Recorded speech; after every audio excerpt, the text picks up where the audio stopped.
Dans le monde du business, on a deux catégories de personnes. D'un côté, tu as les gens qui se battent nuit et jour pour évoluer. Ils ne dorment pas, ils veulent évoluer, ils veulent franchir des pas, ils veulent progresser.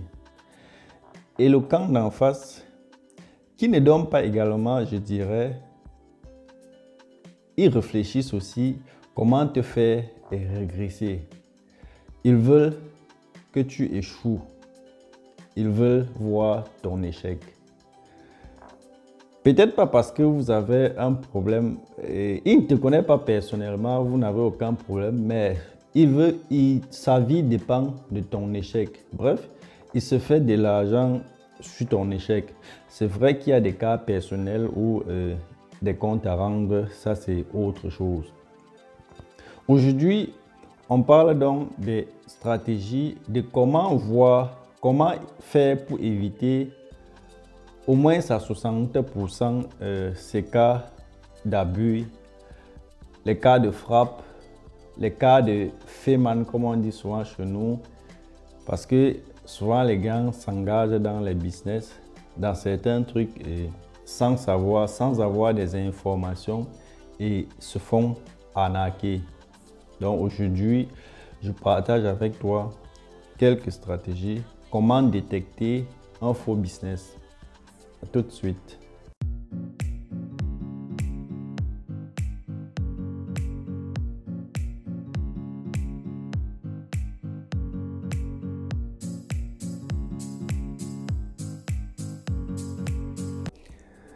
Salut, comment tu vas?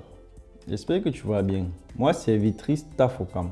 Ici, on parle de ton développement et celui de ton peuple. Si tu es nouveau sur la chaîne, abonne-toi et active la cloche de notification pour les prochaines vidéos. Comme je disais à l'introduction, aujourd'hui, on parle des stratégies qu'il faut connaître pour éviter certains abus, certaines frappes, certaines arnaques. Ces gens qui sont en face, qui sont là pour que les progresseurs, ceux qui veulent évoluer là, ne vont pas en avant. Ils sont prêts à te vendre de l'air que nous avons tout autour et que nous utilisons, que nous aspirons, que nous inspirons, que nous respirons gratuitement. Ils sont donc prêts à te vendre cet air-là. Je vais commencer peut-être par le cas d'un ami qui est actuellement en train de faire le deuil d'une machine qu'il a achetée, plus précisément d'un broyeur mélangeur. Tu sais, chez nous, les gens aiment vraiment les trucs d'occasion. Si tu mets le neuf et l'occasion, certains vont carrément préférer l'occasion par rapport au neuf. Ne me demande pas pourquoi. Il est donc parti acheter un broyeur mélangeur en occasion. Il a fait plusieurs erreurs. C'est vrai, on ne peut pas tout connaître, mais ne t'engage pas dans un truc que tu ne connais pas.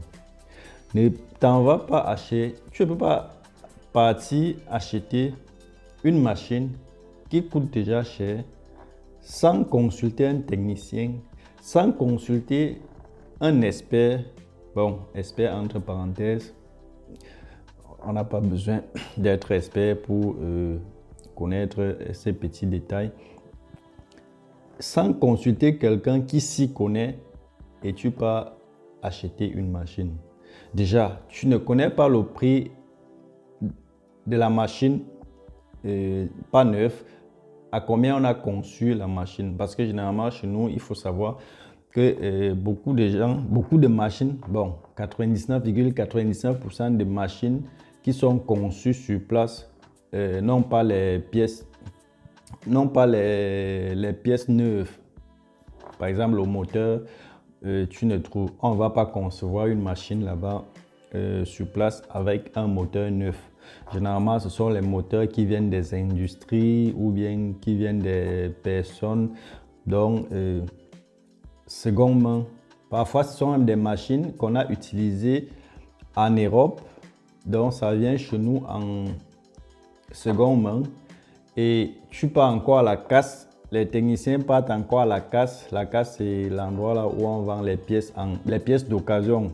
Donc, on a utilisé en Europe, on a envoyé chez nous.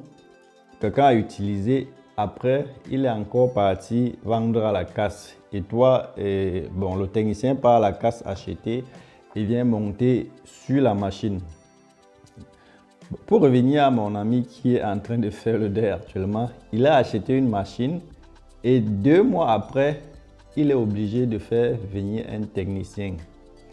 Seulement 2 mois. Déjà même, s'il avait fait construire cette machine par un technicien, il faut déjà savoir que la durée, la garantie que le technicien peut te donner, c'est maximum 1 an. Généralement 6 mois. Parfois, il n'y a pas de garantie. Comme j'ai dit, le moteur n'est pas neuf. Et après des années, on ne sait pas quand est-ce que le moteur peut lâcher.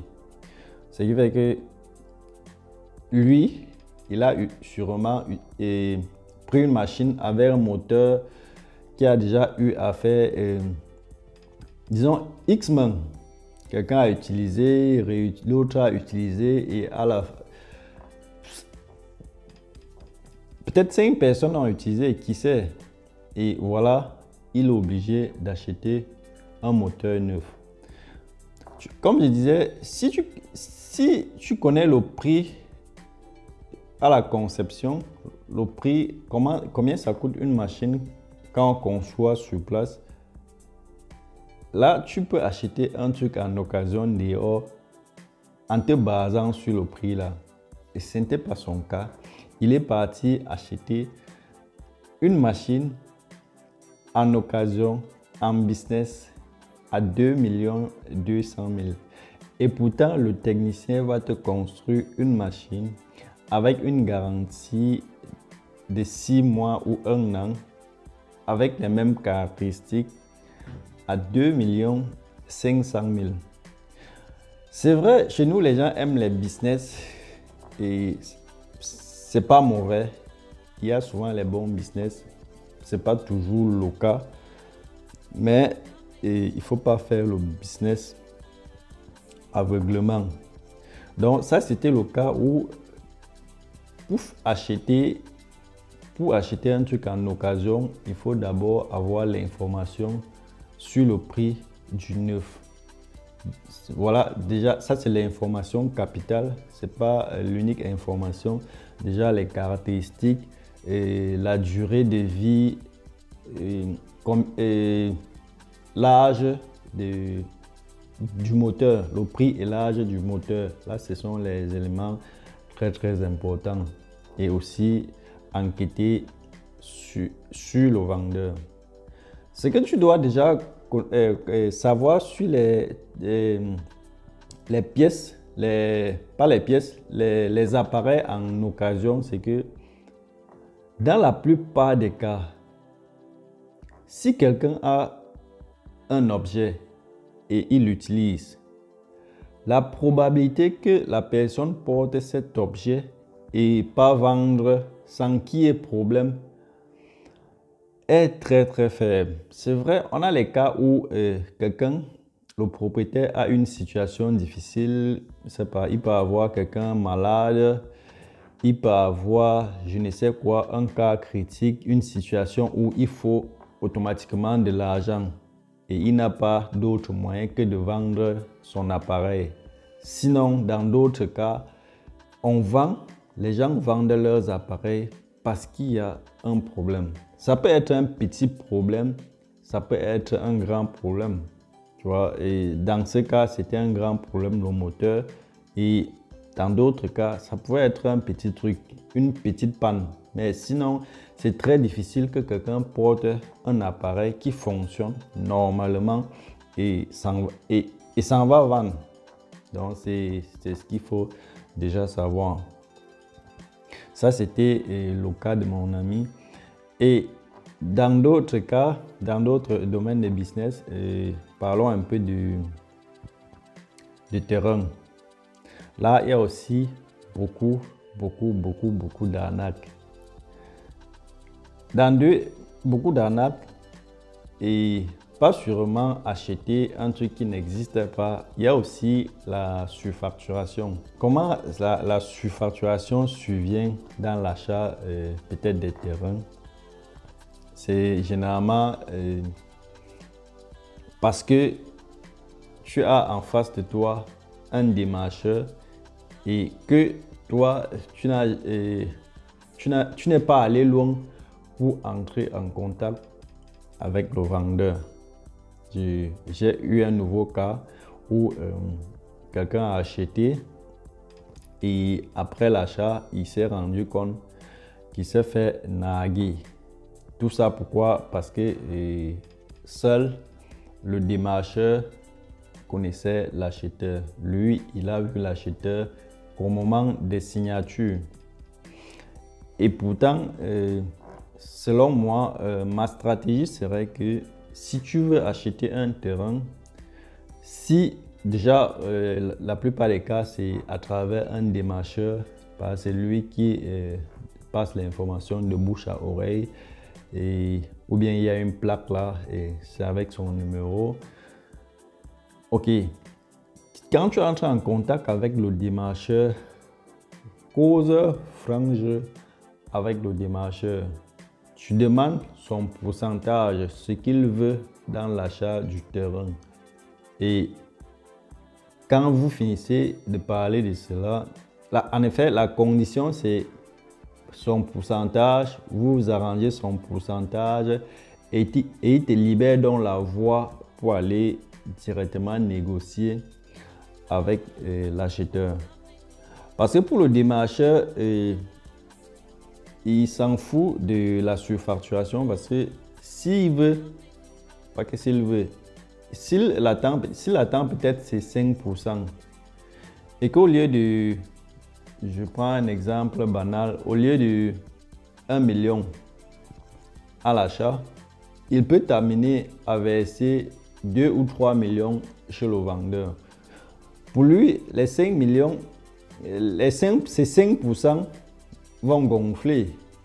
Donc, et pourtant, si tu verses seulement 1 million, il n'aura pas assez. Donc, pour lui, c'est que ces 5%, son but, c'est que ces 5% donnent au moins quelque chose. Donc, ce sont ces petits trucs qu'il faut éviter.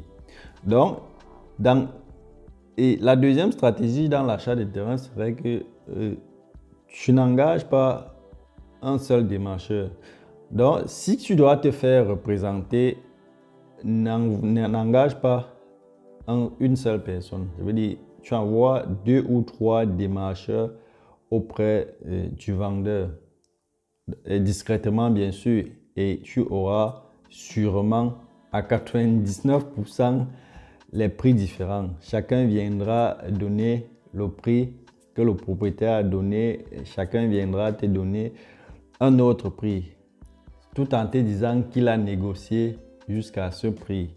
Et pourtant, le vrai prix, peut-être que même des 3, tu n'auras pas le vrai prix si tu n'es pas sur place. Mais si tu es sur place, tu vas toi-même rencontrer le vendeur.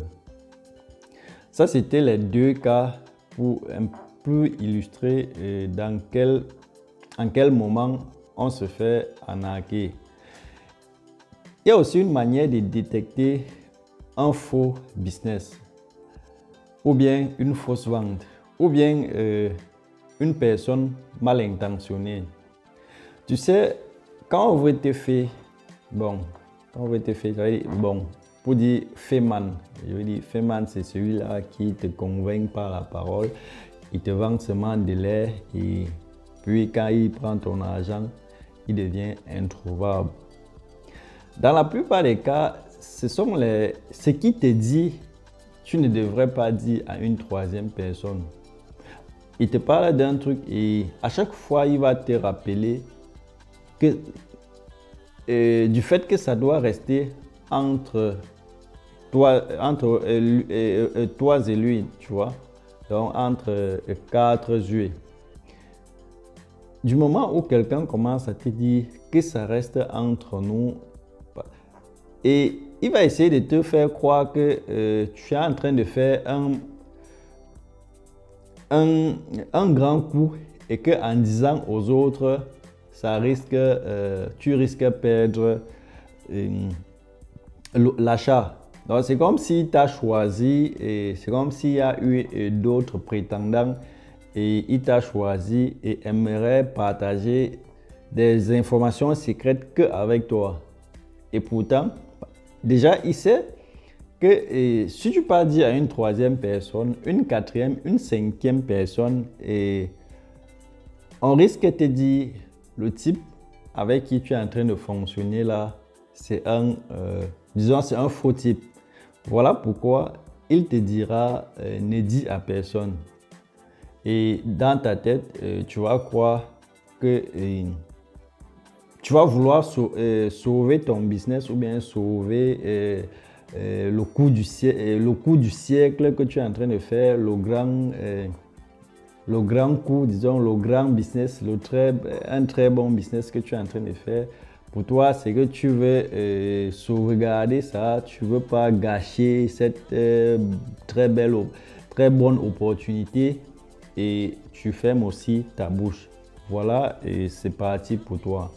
Si tu veux gérer un dossier avec quelqu'un et s'il te dit déjà, ça reste entre nous, surtout désabonne-toi, bon, détache-toi. Laisse tomber, ça ne peut pas, ça sent déjà mauvais. Parce que quand on fait le business ou bien quand on vend, on ne vend pas une personne, on vend au plus offrant. C'est celui qui offre plus, c'est à qui celui qui offre plus qui achète. Donc on vend à celui qui propose mieux. C'est quand tu vends ton truc, tu vas avoir le meilleur prix.